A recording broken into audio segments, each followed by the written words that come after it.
कन्या गुरुकुल डोभी।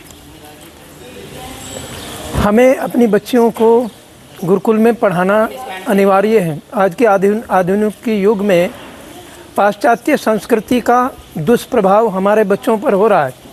ये क्यों हो रहा है? आज जो है अनेकों तलाक़ें हो रही हैं, अनेकों प्रकार के गृहस्थ आश्रम जो सबसे श्रेष्ठ आश्रम था, आज वो श्रेष्ठ आश्रम जो है सबसे निकृष्ट आश्रम हो गया है। क्यों हो गया है? क्योंकि हमारी बच्ची जो है संस्कारित नहीं है। हमारे ऋषियों ने मर्यादाएं बनाई है, लिखा सानंदम सदनम सुताश्च सुधय कांता प्रियालापनी इच्छा पूर्ति धनम स्वयोसी तिरति स्वाध्यापरा सेवका अतिथि शिव पूजनम प्रतिदिन मिष्ठान पानम ग्रह साधो संगम उपासते सतसम धन्यो गृहस्थाश्रम। तो गृहस्थाश्रम कब बनता है?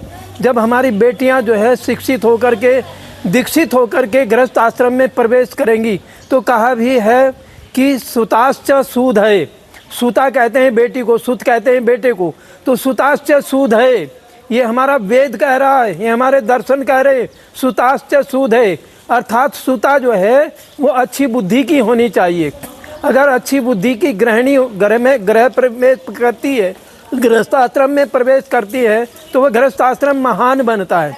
सानंदम सदनम, वह घर जो है, वह सदन जो है आनंदित सदन बन जाता है, जिसमें आमोद प्रमोद से गृहस्थ में लोग रहते हैं, जहाँ बच्चों को संस्कारित किया जाता है।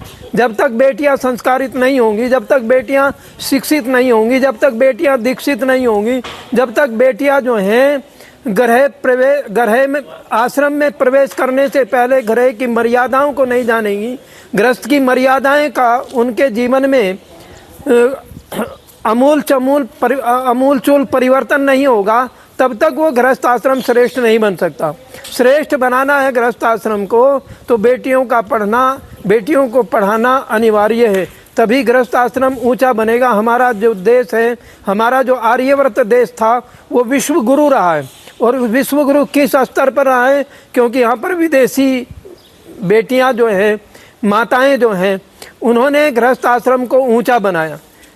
मदालसा जैसी, सावित्री जैसी, सीता माँ जैसी, अनुसुईया जैसी, गार्गी जैसी विदुषी, जिन्होंने गृहस्थ के धर्म का पालन करते हुए गृहस्थ आश्रम को बहुत ऊंचा बनाया है।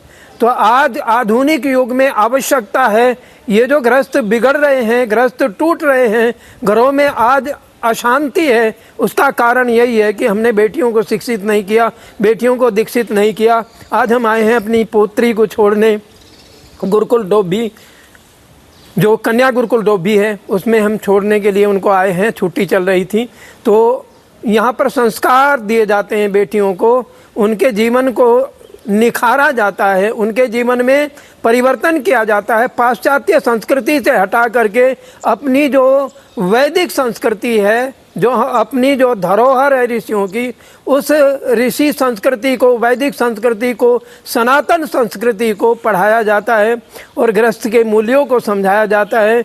इस गुरुकुल से पढ़ कर के बहुत सारी बेटियां जो है प्रशासनिक अधिकारी बनी हैं और बहुत ऊंचे पदों पर हैं। तो मेरा निवेदन है कि हम अपनी बेटियों को गुरुकुल में पढ़ाएं। गुरुकुल डोभी, जो कन्या गुरुकुल डोभी है, बहुत अच्छा वातावरण है, आप यहाँ पर अपनी बेटियों को पढ़ाएं। हमने भी अपनी पोत्री का यहीं पर एडमिशन कराया है। तो बहुत बहुत धन्यवाद। इति ओम शम।